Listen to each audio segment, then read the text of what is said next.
एक important concept जो इस क्वेश्चन में इन्वॉल्व है वो ये है कि एक ग्राफ में अगर बोला गया है कि साइकिल प्रेजेंट है तो उस साइकिल को डिटेक्ट करना और उस साइकिल में कौन कौन से नोड्स प्रेजेंट है वो बताना। As always, let's start by understanding the question. Planet distance. There are n planets in the universe and Google's space division has installed n vacuum tubes through which you can travel from one planet to the another. ठीक है, क्या बोला गया है कि n planets है और overall n vacuum tubes install की गई है to travel between the planets. ठीक है, the tubes are bidirectional. The travelers may use a tube between two planets to travel from either of those planets to the other. Tubes bidirectional है, मतलब कि अगर ये एक प्लैनेट है और ये एक ट्यूब है जो कि इस प्लैनेट के साथ कनेक्ट करती है तो यहाँ से यहाँ भी जा सकते हैं और यहाँ से यहाँ भी जा सकते हैं। ठीक है, each vacuum tube connects two planets and no two vacuum tubes connect the same pair of planets. ठीक है, हर एक वैक्यूम ट्यूब एग्जैक्टली दो प्लैनेट को कनेक्ट करता है और कोई भी आगे क्या बोला गया है, and no two vacuum tubes connect the same planet, मतलब कि जैसे ये दो प्लैनेट्स के बीच में एक वैक्यूम ट्यूब है तो एक वैक्यूम ट्यूब एग्जैक्टली दो प्लैनेट को ही कनेक्ट करेगी और दो vacuum tubes same pair of planets को कनेक्ट नहीं करेगी। जैसे ये वैक्यूम ट्यूब है, ये भी वैक्यूम ट्यूब है, तो वो दोनों सेम पेयर ऑफ प्लैनेट्स को कनेक्ट करती है, ऐसा नहीं होगा। यहाँ पे भी दिया गया है अगर वैक्यूम ट्यूब्स XI और YI जो प्लैनेट्स है अगर उनको कनेक्ट करती है तो जो इनपुट है वो इस तरह से है कि XI और YI कभी इक्वल नहीं होंगे और XI YI will not be equal to XJ YJ for all IJ, मतलब कि दो vacuum tubes same pair of cities को कनेक्ट नहीं करेगी। ठीक है, और n प्लैनेट्स है और n वैक्यूम ट्यूब्स है। ठीक है, the tubes connects the planet such that it is possible to travel from any planet to any other planet using one or more of them, मतलब कि अगर हम इसको ग्राफ की तरह कंसीडर करें, ये प्लैनेट्स जो है उनको नोड्स और जो ट्यूब्स है उनको एजेस की तरह, तो एक नोड से दूसरे नोड तक जाना पॉसिबल है वाया वन और मोर देन वन ट्यूब्स और वन और मोर देन वन एजेस, मतलब कि जो पूरा सिस्टम है वो कनेक्टेड है। Okay, Some of these tubes are connected such that there exists exactly one cycle in the universe. क्या बोला गया है कि ये जो ट्यूब्स है वो इस तरह से कनेक्टेड है कि इस जो सिस्टम है उसमें एग्जैक्टली एक साइकिल है, मतलब कि अगर ये मान लो ये मेरे प्लैनेट्स है, ठीक है, तो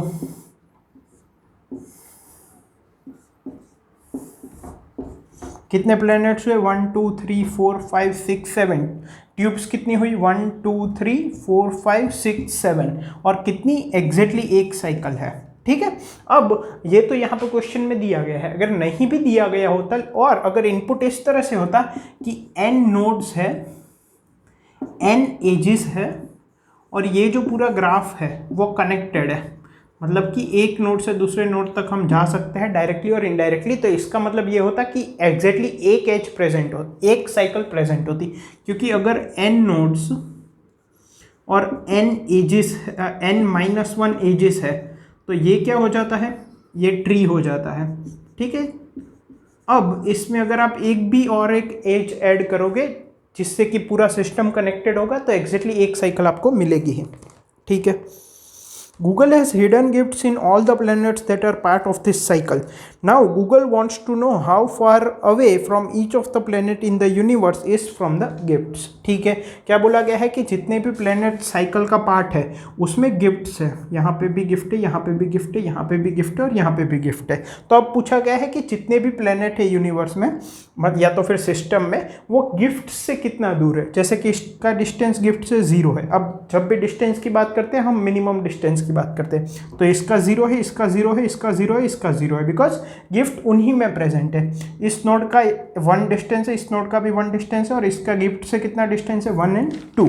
ठीक है, your task is to find the minimum distance in terms of the number of vacuum tubes between each planet and a planet that is a part of the cycle. Planets are not the part of the cycle that are assumed at distance 0। ठीक है, जैसा कि हमने बताया कि जितने भी planets है या तो फिर नोड्स है इस ग्राफ में, तो जो भी बेसिकली जो साइकिल का पार्ट है उनमें गिफ्ट प्रेजेंट है तो उनका डिस्टेंस 0 हो जाएगा गिफ्ट से, और बाकी जो है उनका हमें बताना है कि साइकिल में जो भी नोड्स है उनमें से किसी एक नोड से मिनिमम डिस्टेंस क्या है, because that would be the same as minimum distance between that planet and gift in the system. ठीक है, इनपुट किस तरह से दिया गया है, इनपुट में सबसे पहले है नंबर ऑफ टेस्ट केसेस, फिर सभी टेस्ट केस में है n, that is number of planets और नंबर ऑफ नोड्स, और फिर नेक्स्ट n लाइंस जो है वो वैक्यूम ट्यूब्स डिफाइन करती है xi और yi के टर्म्स में, मतलब कि xi और yi के बीच में एक वैक्यूम ट्यूब है या तो फिर एक एज है अगर ग्राफ के टर्म्स में बोले तो। और कंस्ट्रेंट्स यहाँ पे मैंने लिख दिए हैं। आउटपुट में हमें क्या दिखाना है, हमें आउटपुट में 1 से लेके n तक जितने भी नोड्स है सभी का जो साइकिल के नोड्स है उनसे मिनिमम डिस्टेंस बताना है या तो फिर गिफ्ट से मिनिमम डिस्टेंस बताना है। आई होप क्वेश्चन क्लियर हो गया। अब इसके कंसेप्ट इम्प्लीमेंटेशन पे मूव करते हैं। सो अगर कंसेप्ट की बात करें तो बेसिकली हमें दिया क्या गया है कि n प्लैनेट्स है और n वैक्यूम ट्यूब्स है, तो इसको मैं n नोड्स और n एजेस के टर्म्स में लिख रहा हूँ और बोला गया है कि पूरा सिस्टम कनेक्टेड है। ठीक है, बाद में बोला गया था कि इसमें एग्जैक्टली एक साइकिल प्रेजेंट है, अगर नहीं बोला गया होता फिर भी अगर n नोड्स n एजेस और बोला गया है कि ग्राफ कनेक्टेड है तो ऑटोमेटिकली हम इसमें से डिड्यूस कर सकते थे कि एक साइकिल एग्जैक्टली प्रेजेंट होगी। ठीक है, ये कनेक्टेड है पूरा ग्राफ और इसका मतलब एक साइकिल प्रेजेंट होगी। ठीक है, अब अगर हम एक एग्जांपल ले तो ये कुछ सिस्टम इस तरह से होगा, ये साइकिल हो गया। ठीक है, इस तरह से कुछ सिस्टम होगा, इसमें एग्जैक्टली एक साइकिल प्रेजेंट है। यहाँ पे नोड्स है 1 2 3 4 5 6 7 8 9 10 11। ठीक है, नंबर ऑफ एजेस भी 11 होगी, अगर आपको काउंट करना है तो आप कर सकते हो। बेसिकली हम क्या कर सकते हैं, सिंपल, अब ये ट्री हो गया। ठीक है, ये कनेक्टेड है और मल्टीपल पाथ्स दो नोड्स के बीच में नहीं है इसका, और साइकिल नहीं है, इसका मतलब ये ट्री है। तो 11 नोड्स है तो 10 एजेस होगी, तो इसमें मैं एक एज ऐड करूँगा तो ये 11 एजेस हो जाएगी और एक साइकिल प्रेजेंट होगा। ठीक है, आप काउंट कर सकते हैं। अब बेसिकली हमें करना क्या होगा, अगर हम सोचे तो हमें पहले तो साइकिल में कौन कौन से नोड्स है वो डिटेक्ट करना होगा और फिर हमें ये निकालना होगा कि ये जो नोड्स है, क्योंकि क्या बोला गया है कि साइकिल में जो नोड्स है उनमें गिफ्ट्स है, तो सभी नोड्स का किसी भी साइकिल के नोड से डिस्टेंस कितना है ये बताना है। तो सबसे पहला स्टेप हमारा ये होगा कि साइकिल के नोड्स को डिटेक्ट करो और फिर इनमें तो आंसर 0 हो जाएगा, बट जो बचे हुए नोड्स है अगर हम उनके बारे में सोचें तो सबसे पहले जो साइकिल का नोड आता है वाइल ट्रैवर्सिंग, ठीक है, यहाँ से अगर मान लो मैं इस तरह से ट्रैवर्स करूँ तो सबसे पहले कौन सा, ये नोड आता है फॉर दीज 3 नोड्स। तो इस ये यहाँ से लेके यहाँ तक का जो डिस्टेंस होगा वो इसके लिए मिनिमम डिस्टेंस हो जाएगा from this node to any gift. तो ये क्या हो जाएगा 1 और 2, तो इसका आंसर हो जाएगा 2। सिमिलरली इसका 1, इसका 1, इसका डिस्टेंस कितना हो जाएगा 1, इसका 1, इसका भी कितना हो जाएगा 1 बिकॉज यहाँ पे गिफ्ट है। ठीक है, तो इस तरह से हमें सब मिल जाएंगे। तो अब हमें करना बेसिकली क्या है, साइकिल को डिटेक्ट करो एंड देन कुछ इस तरह से हम ट्रैवर्स करेंगे कि यहाँ से जो डिस्टेंस है नोड्स के वो हमें ये सब मिल जाए। तो बेसिकली हम क्या कर सकते हैं, हालांकि अभी इम्प्लीमेंटेशन देखेंगे तो उसमें देखेंगे, बट अगर मैं यहाँ कंटिन्यूएशन में बता दूँ तो साइकिल डिटेक्ट करने के बाद हम क्या करेंगे कि हम किसी एक नोड जो कि साइकिल का पार्ट है उसको हम एज अ रूट नोड करके हम डीएफएस या ट्रावर्सल अप्लाई करेंगे। तो जैसा कि मान लो ये अगर मेरा रूट नोड है तो इसका डिस्टेंस 0 हो गया। अब जब भी साइकिल का पार्ट होगा कोई नोड तो हम उसका डिस्टेंस 0 कर देंगे, वरना जो करंट नोड होगा उसका डिस्टेंस प्रीवियस नोड +1 कर देंगे। मतलब कि मान लो मैं ट्रावर्सल चालू करता हूँ, ठीक है, तो इसको मैंने रूट मान लिया है, क्यों, बिकॉज ये साइकिल का पार्ट है तो इसका डिस्टेंस 0। फिर यहाँ से मैं यहाँ गया, ये भी साइकिल का पार्ट है, इसका डिस्टेंस 0, यहाँ से यहाँ गया। अब ये साइकिल का पार्ट नहीं है तो इसका आंसर क्या होगा, प्रीवियस नोड का डिस्टेंस +1, इसका 0 है तो इसका 1 हो जाएगा। फिर मैं वापस बैक ट्रैक करके यहाँ गया, फिर यहाँ गया, ये भी साइकिल का पार्ट नहीं है तो इसका डिस्टेंस क्या हो जाएगा, प्रीवियस नोड +1 मतलब कि 1। फिर यहाँ पे आया, ये भी साइकिल का पार्ट नहीं है, मतलब इसका डिस्टेंस क्या हो जाएगा, from the cycle distance of previous node +1, तो इसका 2 हो गया। ठीक है, फिर हम बैक ट्रैक करके यहाँ जाएंगे, ये साइकिल का पार्ट है तो इसका डिस्टेंस अगेन 0 कर देंगे। फिर यहाँ से यहाँ गए, ये साइकिल का पार्ट नहीं है, इसका मतलब इसका डिस्टेंस होगा या तो फिर आंसर होगा प्रीवियस नोड का आंसर +1 मतलब कि 1। ठीक है, सो आई होप आपको ये भी कंसेप्ट क्लियर हो गया कि एक बार साइकिल डिटेक्ट करने के बाद हम जो साइकिल के नोड्स है जो कि साइकिल का पार्ट है उनको एज अ रूट ट्रीट करके क्यों अप्लाई कर रहे हैं ट्रैवर्सल। अब मान लो मैं यहाँ से ट्रैवर्सल स्टार्ट करता तो यहाँ से यहाँ जाता, यहाँ से यहाँ जाता, ये कोई सेंस नहीं बनता। ठीक है, और हम सभी नोड को मैक्सिमम एक ही बार ट्रैवर्स करते हैं, एक बार ट्रैवर्स करने के बाद उनको विजिटेड मार्क कर देते हैं, राइट। सो यहाँ से यहाँ जाने का कोई सेंस नहीं बनता। सो हम किसी भी साइकिल के नोड को रूट मान के ट्रावर्स कर देंगे। आई होप कंसेप्ट क्लियर हो गया। अब इसका इम्प्लीमेंटेशन देख लेते हैं। सो अगर इम्प्लीमेंटेशन की बात करें तो सबसे पहले तो हमें साइकिल डिटेक्ट करनी है, और हमारे पास n नोड्स हैं और n एजेस है, ठीक है। अब मान लो मैं एक वेक्टर एरे लेता हूँ एडजेसेंसी ऑफ n+1, जिसमें कि मेरी एडजेसेंसी लिस्ट स्टोर होगी, ठीक है।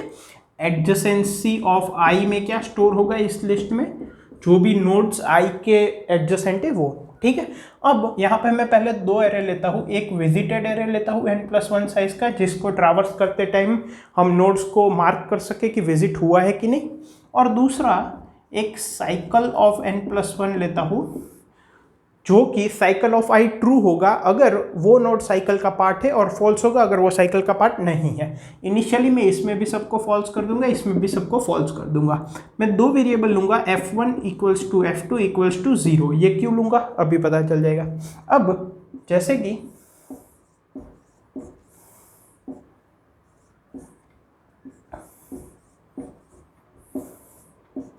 मान लो ये हमें गिवन ग्राफ है, ठीक है। अब मैं किसी भी नोड से ट्रैवर्स से स्टार्ट करूंगा। फर्स्ट नोड से मान लो डिफॉल्ट लेते हैं, हम क्या कर रहे हैं, साइकिल डिटेक्ट कर रहे हैं। तो यहाँ पे हम दो बार DFS लगाएंगे, या तो फिर आप कह सकते हो ट्रैवर्सल लगाएंगे, एक बार साइकिल डिटेक्ट करने के लिए और दूसरी बार मिनिमम डिस्टेंस डिफाइन करने के लिए of all the nodes from the cycle.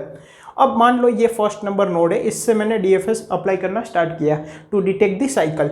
अब जब भी मुझे एडजेसेंसी लिस्ट में कोई ऐसा नोड मिलेगा जो कि पहले ट्रैवर्स हो चुका है, पहले विजिट हो चुका है, और वो प्रीवियस नोड नहीं है, तब मैं मान लूँगा कि मुझे साइकिल मिली। मतलब कि मान लो यहाँ से मैं यहाँ पे आया, यहाँ से मैं यहाँ पे आया, यहाँ से मैं यहाँ पे आया, यहाँ से मैं यहाँ पे आया, यहाँ से मान लो मैं यहाँ पे गया, क्योंकि ये ट्रैवर्सल यहाँ के बाद यहाँ जाएगा या यहाँ जाएगा, ये तो किस पे डिपेंड करेगा, एजिस का जो हमें ऑर्डर दिया गया है इनपुट में उस पर।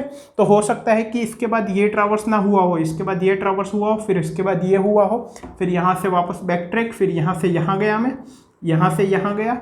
अब इसकी जो एडजेसेंसी लिस्ट होगी उसमें ये नोड होगा, ये नोड होगा और ये नोड होगा, ठीक है। अब जब मैं फाइंड करूंगा कि ये नोड इसकी एडजेसेंसी लिस्ट में है और ये विजिट पहले हो चुका है, तो थर्ड कंडीशन क्या मुझे देखनी है कि क्या ये प्रीवियस नोड है, तो उस केस में वो साइकिल नहीं होगा। अगर वो प्रीवियस नोड नहीं है मतलब वो साइकिल है। फॉर एग्जांपल इसकी एडजेसेंसी लिस्ट में ये नोड होगा, हाँ होगा। मैं देखूंगा कि क्या ये विजिट हो चुका है, हाँ हो चुका है। क्या ये प्रीवियस नोड है, हाँ प्रीवियस नोड है, यहाँ से ही तो यहाँ गए थे, इसका मतलब ये साइकिल फॉर्म नहीं कर रहा। लेकिन यहाँ से मैं देखूंगा कि क्या ये वाला जो है वो इसका एडजेसेंसी नोड है, पहले तो हाँ एडजेसेंट नोड है। सेकंड, क्या ये पहले विजिट हो चुका है, हाँ हो चुका है। क्या ये प्रीवियस नोड है, मतलब जहाँ से हम आए प्रीवियस नोड है, नहीं प्रीवियस नहीं है। इसका मतलब ये साइकिल का स्टार्टिंग पॉइंट है, मतलब कि पूरी साइकिल डिटेक्ट हो चुकी है। अब साइकिल में there is no starting point और एंडिंग पॉइंट, बट हमारे ट्रैवर्सल के अकॉर्डिंग। तो जैसे ही मुझे पता चलेगा कि ये साइकिल का पार्ट है, ये तीन कंडीशन सेटिस्फाई होगी, तो मुझे पता चल जाएगा कि ये साइकिल का पार्ट है। तो मैं क्या करूँगा, मैं एक वेरिएबल लूँगा स्टार्ट, और इस नोड की जो भी वैल्यू होगी वो इसमें स्टोर कर दूंगा। साथ ही साथ मैं क्या करूंगा, f1 को 1 कर दूंगा। f1 और f2 है, ठीक है। अब जैसे ही मैंने f1 को 1 किया, इसका मतलब क्या है कि अब मुझे और ट्रैवर्स नहीं करना, मुझे तो साइकिल ही डिटेक्ट करनी थी। अब बस मेरा काम ये है कि मैं बैक ट्रैक करता जाऊँ और जो भी साइकिल के पार्ट है उनको ट्रू मार्क करता जाऊँ। तो मैं इसको साइकिल का पार्ट ट्रू मार्क कर दूंगा। कब तक करेंगे, जब तक स्टार्ट नोड नहीं आ जाता, ठीक है। तो इसको मैंने क्या किया, साइकिल ऑफ i ट्रू कर दिया। अब जैसे ही f1 = 1 करूंगा, तो इसका मतलब मुझे अब और ट्रैवर्स नहीं करना, मतलब मैं इसको ट्रैवर्स नहीं करूंगा, मैं बैक ट्रैक करूंगा। मतलब मैं इस नोड पे आऊंगा, इसको भी साइकिल ऑफ i ट्रू कर दूंगा, ये भी साइकिल का पार्ट है। और यहाँ से ये ट्रैवर्स करना बाकी है, लेकिन हम नहीं करेंगे। क्यों, क्योंकि f1 1 हो गया है, हमें साइकिल मिल गई है। फिर यहाँ से बैक ट्रैक में यहाँ पे आएंगे, इसको भी साइकिल ऑफ i क्या कर देंगे, ट्रू कर देंगे। यहाँ से बैक ट्रैक में यहाँ पे आएंगे, इसको भी क्या करेंगे, cycle of i true mark कर देंगे। फिर यहाँ से बैक ट्रैक में यहाँ पे आएंगे, इसको भी cycle of i true mark कर देंगे। फिर यहाँ से हम यहाँ पे आएंगे, इसको भी cycle of i true mark कर देंगे। लेकिन ये जो है वो हमारे स्टार्ट की वैल्यू होगी, ठीक है, ये कंडीशन चेक करके हमने इसको स्टार्ट की वैल्यू दी थी। स्टार्ट का मतलब क्या कि ये साइकिल का स्टार्टिंग पॉइंट है और ये एंडिंग पॉइंट है। तो जैसे ही हम इसको cycle of I true mark करेंगे हमें पता चलेगा इन सबको हम ट्रावर्स नहीं करेंगे, ठीक है, अब सिर्फ बैक ट्रैक करेंगे। क्यों? क्योंकि F1 की वैल्यू 1 हमने कर दी है, इसका मतलब और ट्रावर्स नहीं करना। अब जैसे ही ये जो स्टार्ट वैल्यू है उसका हमने साइकिल ऑफ आई ट्रू किया, इसका मतलब साइकिल में जितने भी नोड्स थे वो सभी ट्रू हो गए हैं। अब और आगे हमें किसी को ट्रू करने की ज़रूरत नहीं है। तो अब हम क्या करेंगे, जैसे ही स्टार्ट ऑफ आई ट्रू हो गया हमें पता चला, इसका मतलब हमें पता चल गया है कि साइकिल के सभी नोड्स ट्रू मार्क हो गए हैं। तो अब हम F2 को भी 1 कर देंगे। ये क्या डिनोट करेगा कि अब जितने भी नोड्स बैक ट्रैक में आएंगे वो साइकिल का पार्ट नहीं है। ये क्या डिनोट कर रहा था कि साइकिल मिल गई है और ट्रावर्स नहीं करना, सिर्फ बैक ट्रैक करते जाओ और साइकिल के नोड्स को ट्रू मार्क करते जाओ। ये क्या डिनोट करता है कि साइकिल के सभी नोड्स ट्रू मार्क हो गए हैं और बैक ट्रैक में नोड्स है तो वो साइकिल का पार्ट नहीं है। मतलब कि यहाँ से अगर मैं बैक ट्रैक में वापस यहाँ पे आया तो इसको मैं साइकिल ऑफ आई ट्रू नहीं करूँगा क्योंकि F2 अब मेरा 1 हो गया है। ठीक है, सिंपल अगर DFS में लिखे तो DFS में क्या होगा, ठीक है, एग्जैक्टली मैंने कोड दिया है तो उसमें पता चल जाएगा, लेकिन अगर शॉर्ट में बताओ तो यहाँ पे ith नोड होगा जिसको हम ट्रावर्स कर रहे हैं, एक प्रीवियस नोड होगा, बाकी ये विजिटेड, ये एडजेसेंसी लिस्ट, ये सब पास होगा पैरामीटर्स। तो सबसे पहले तो हम क्या करेंगे, हम v ऑफ i को ट्रू मार्क कर देंगे। फिर मैं क्या करूँगा, मान लो i है, उसकी एडजेसेंसी लिस्ट की लेंथ l है, so for j equal to 0 to l minus 1। ठीक है, सबसे पहले तो अगर F1 1 है तो ब्रेक कर दो, मुझे ट्रावर्स नहीं करना। ठीक है, मान लो ये साइकिल यहाँ पे डिटेक्ट हो गई थी, ठीक है, फिर हम इस नोड पे बैक ट्रैक करते हुए आए, अब ये ट्रावर्स करना बाकी है लेकिन F1 की वैल्यू 1 हो गई तो यहाँ पे हम ब्रेक कर देंगे। अगर वो नहीं है तो if visited of adjacency list of i and jth element, अगर ये फॉल्स है, ये अभी तक विजिट नहीं हुआ है, तो हम क्या करेंगे, इसको विजिट कर लेंगे, मतलब कि DFS अप्लाई कर देंगे। तो अब करंट एलिमेंट क्या हो जाएगा, adjacency list of i j, और प्रीवियस एलिमेंट क्या हो जाएगा उसके लिए i। अगर विजिटेड ट्रू है, अगर विजिटेड ट्रू है, और else if adjacency list of i j, मतलब कि जो एडजेसेंट एलिमेंट है जो विजिट हो चुका है पहले, वो अगर प्रीवियस के बराबर नहीं है, जैसे कि यहाँ पे ये जो नोड है वो इसके एडजेसेंसी लिस्ट में है और ये प्रीवियस के बराबर नहीं है, प्रीवियस तो ये है, इसका मतलब साइकिल डिटेक्ट हो गई है, तो स्टार्ट जो होगा एलिमेंट वो हो जाएगा adjacency list of i j। F1 की वैल्यू मैं 1 मार्क कर दूंगा और यहाँ पे हम ब्रेक कर देंगे। ठीक है, और एक चीज़, इसकी जो साइकिल की वैल्यू होगी, मतलब साइकिल ऑफ i, इसको मैं ट्रू मार्क कर दूंगा। ठीक है, और जब हम बैक ट्रैक कर रहे होंगे तो अगर यहाँ पे if F1 equals to 1 and F2 equals to 0, वैसे ये यहाँ पे करने की ज़रूरत नहीं है, F1 1 है और F2 0 है, मतलब अभी F2 का मतलब क्या है कि पूरी साइकिल डिटेक्ट नहीं हुई है, F1 का मतलब क्या है कि जो अभी नोड्स हम ट्रावर्स कर रहे हैं बैक ट्रैक में वो साइकिल का पार्ट है। तो साइकिल ऑफ i, इसको ट्रू मार्क कर दो, और if i equals to start, तो F2 को भी 1 कर दो। ठीक है, मतलब कि आगे जो बैक ट्रैक में नोड्स मिलेंगे वो साइकिल का पार्ट नहीं होंगे। तो इससे हमें साइकिल मिल गई। अब मैंने क्या बोला था कि साइकिल का कोई एक नोड लेंगे, ठीक है, ये मैं रब कर देता हूँ, टेस्ट केस की वैल्यू 100 तक है और n की वैल्यू 1000 तक। ठीक है, अब साइकिल, हमें जितने भी cycle of i true mark है वो सभी क्या है, साइकिल का पार्ट है। तो अब उसमें से मैं किसी एक को रूट बना दूंगा। वो कैसे, simple, for i equals to 1 to n, if cycle of i equals to true, then root is equals to i और ब्रेक। ठीक है, ये सिंपल हो गया, तो मुझे रूट मिल गया। अब मैं क्या करूंगा कि उसको रूट कंसिडर करते हुए DFS अप्लाई करूंगा।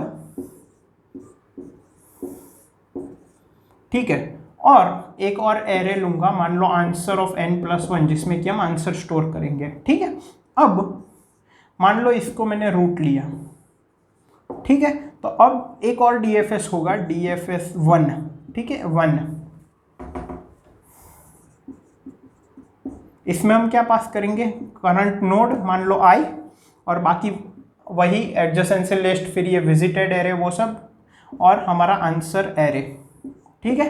अब अगर इफ सबसे पहले तो इसको मार्क ट्रू करेंगे, visited of I equals to true, फिर उसके बाद for j equal to 0 to L - 1, मतलब कि इसकी एडजेसेंसी लिस्ट में जाएंगे, और इसको जब हम रूट को I करेंगे तब आंसर ऑफ I को 0 मार्क कर देंगे, ठीक है, इस एक नोड के लिए। तो इसका आंसर 0 हो गया।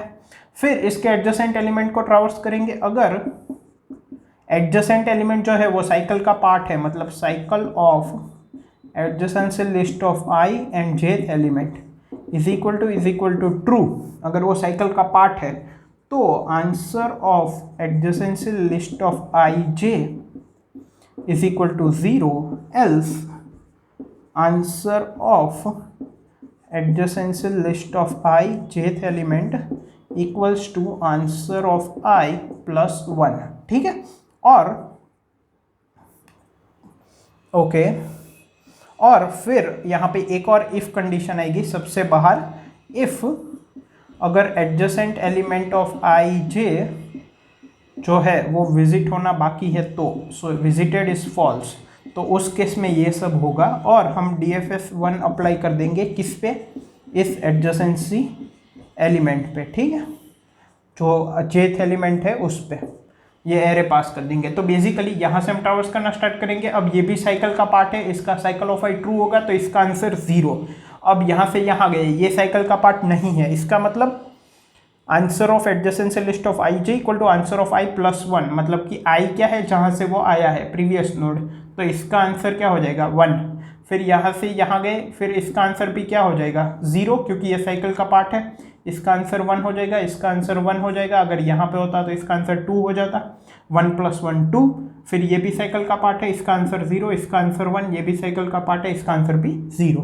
तो इस हिसाब से हमें सभी नोड्स के minimum distance from the cycle मिल जाएंगे। टाइम कॉम्प्लेक्सिटी क्या होगी, दोनों में दो DFS लगाने हैं, DFS की टाइम कॉम्प्लेक्सिटी होती है O of n, ठीक है। तो ये हो जाएगी O of test cases into n, test cases की वैल्यू थी 100, n की वैल्यू थी 1000 तक आई गेस, तो ये हो जाएगा O of 10⁵, जो कि गिवन टाइम लिमिट में इजीली हो जाएगा। आई होप आपको क्वेश्चन, कंसेप्ट, इम्प्लीमेंटेशन तीनों क्लियर है। इसका सोल्यूशन कोड मैंने कमेंट्स में प्रोवाइड किया है। Thank you.